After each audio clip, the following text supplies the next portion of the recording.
I talk about what the heck is blood sugar. I talk about it all the time. Does anybody ever tell anybody what blood sugar is? Or maybe we just assume we know it, but I'm going to tell you. All right, so when you eat food, your body breaks it down either fast or slow, okay? And depending upon what you're eating, it gets broken down into fast fuel or slow fuel. If it's broken down and it has a lot of fiber, it's diffused steadily into the bloodstream so that your body doesn't have to spike hormones like insulin to get it out of the bloodstream because it's super inflammatory and into the cell where it actually can be fuel used by the mitochondria to make energy. Okay, super important.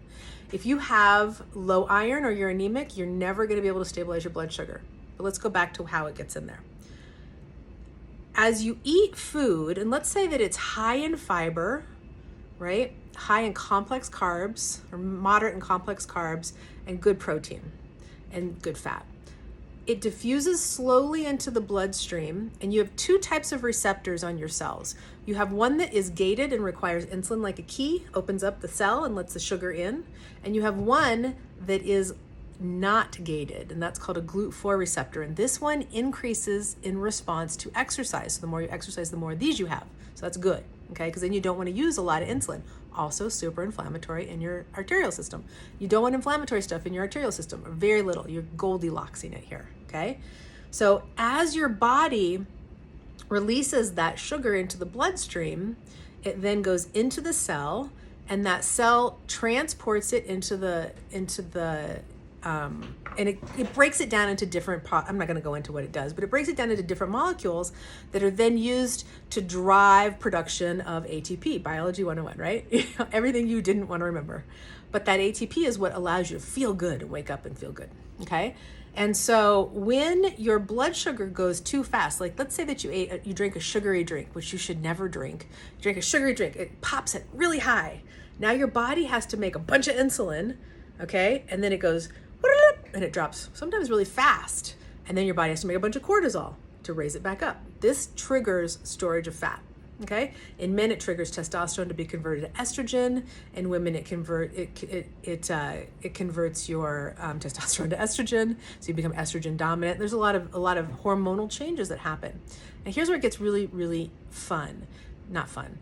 If you have an imbalance in your microbiome, and your fungus grows too much because it can't be inhibited because your good bacteria aren't high enough, you then that fungus actually sends out signals that causes your insulin to get hijacked, and you become less sensitive to it. So you have to make more now. So now you have more circulating insulin. So this is a vicious circle that causes you to crave sugar. If you crave sugar, either sweet or savory, you have this going on. If you have a coating on your tongue, you have this going on. If you get bloated after you eat, that's usually bacteria, but can also be fungus, right? These are all abnormal. Eczema, rash, allergies, all the same mechanisms, okay? So one thing that you can do is you can make sure that you're eating a lot of fiber, 20 to 22 grams of fiber a day. This is kind of hard, but if you eat 4 or 5 vegetables every meal, it's not that hard. And so it becomes really easy. Root vegetables are their own category. Those are starchy carbs, and they spike your blood sugar. Potatoes, sweet potatoes, carrots, parsnips, beets, all that stuff, okay? It's good, you need them, but don't eat a lot of them. So I hope that's helpful. That is what blood sugar actually is and some of the things that affect it. And I think that that's good to know, because you want think of it like fuel in your car. You want it super steady, right? Imagine if you're driving down the road and your fuel goes bzzz, and then it goes and then bzzz, and then you would not like that ride, right? Well, that's happening in your body.